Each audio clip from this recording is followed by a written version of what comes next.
Joriy yilda Andijon viloyatida millionlar o'yini hisoblanmish futbol jadal ravishda rivojlandi. Bobur yurtida Osiyo Chempionlar Ligasi shukuhi hukmronlik qildi. Ommaviy va professional bolalar, ayollar futboldagi raqamlar soni yanada ortdi. Turli xil ommaviy futbol festivallari, bolalar va o'smirlar o'rtasida o'tkazilgan musobaqalar, viloyat 2-ligasi va murabbiylarning malakasini oshirish bo'yicha amalga oshirilgan ishlar so'zimizning yorqin misolidir.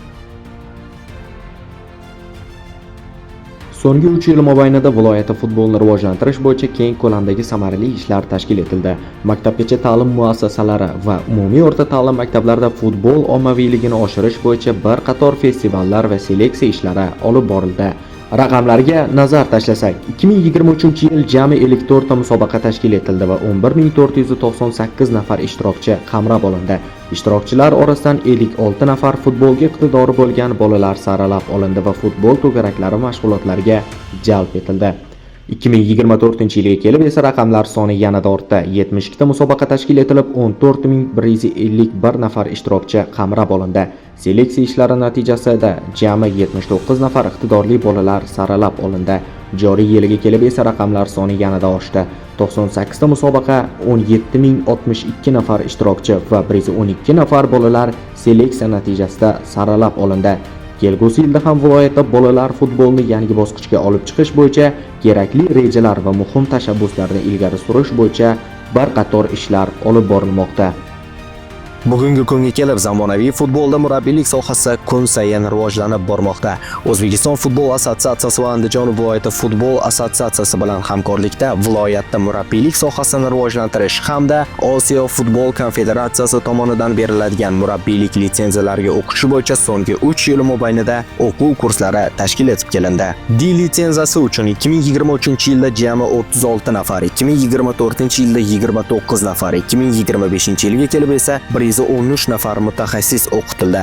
C litsenziyasi uchun 2023-yilda jami 126 nafar, 2024-yilda 152 nafar, 2025-yilga kelib esa 191 nafar murabbiy tahsil oldi. B litsenziyasi uchun 2023-yilda 31 nafar, 2024-yilda 36 nafar, joriy yilga kelib esa 44 nafar murabbiy tahsil oldi. A litsenziyasi uchun 2023 va 2024-yillar mobaynida jami 12 nafar, joriy yilga kelib esa 15 nafar murabbiy o'qitildi. Shuningdek, futzal level 1 litsenziyasi uchun 2023-yilda 6 nafar, 2024-yilda 20 nafar, joriy yilga kelib esa 30 nafar murabbiy o'qitildi. Umumiy hisobda 249 nafar, undan 8 nafari ayol murabbiylar Osiyo futbol konfederatsiyasining turli darajadagi murabbiylik litsenziyasi uchun malaka oshirishdi.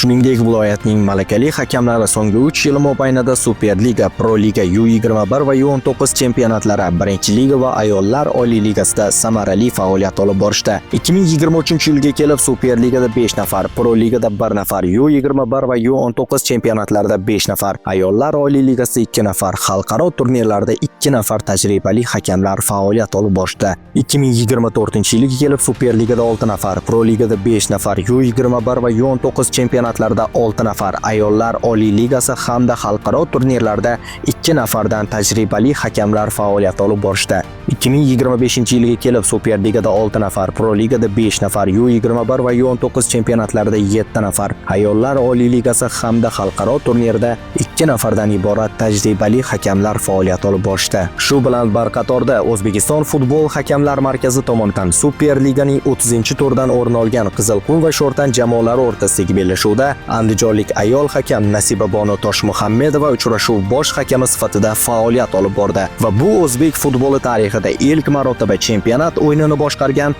ayol hakam sifatida qayd etildi. Viloyat futbol assotsiatsiyasi tomonidan so'nggi 3 yil mobaynida ommaviy va havaskor futbolga alohida e'tibor qaratildi. 2023-yil 36 ta musobaqa tashkil etilib, 488 ta jamoa ishtirok etdi va 8784 nafar ishtirokchi qamrab olindi. 2024-yilda jami 41 ta musobaqa tashkil etildi va 533 ta jamoa musobaqalarida ishtirok etdi.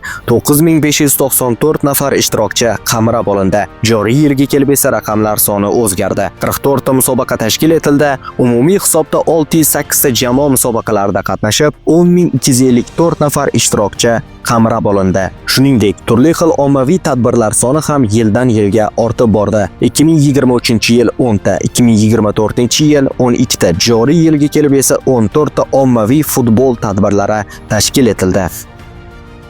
Joriy yilda Andijon futbol klubi Osiyo Chempionlar Ligasi 2 turnirida ishtirok etmoqda. 2025-yil mobaynida Andijon futbol klubi uy uchrashuvlarini o'tkazuvchi Bobur Arena o'yingohi Osiyo futbol konfederatsiyasi talablaridan kelib chiqqan holda kapital ta'mirlandi. Viloyatning bosh jamoasi uchun zamonaviy, barcha talablarga javob beruvchi va jahon standartlariga moslashtirilgan sport bazasi foydalanishga topshirildi. Yildan yilga rivojlanib borayotgan Andijon futboli kelgusi yillarda ham yuqori pog'onalarga ko'tariladi degan umiddamiz.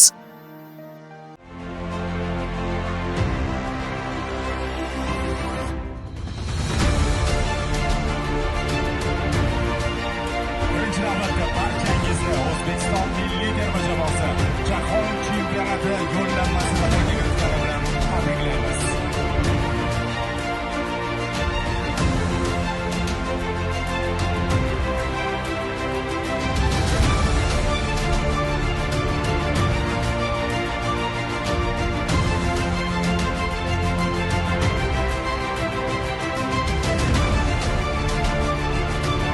Andijon futboliga esa yanada yuksalish, yanada katta g'alabalar tilab qolamiz. Salomat bo'ling.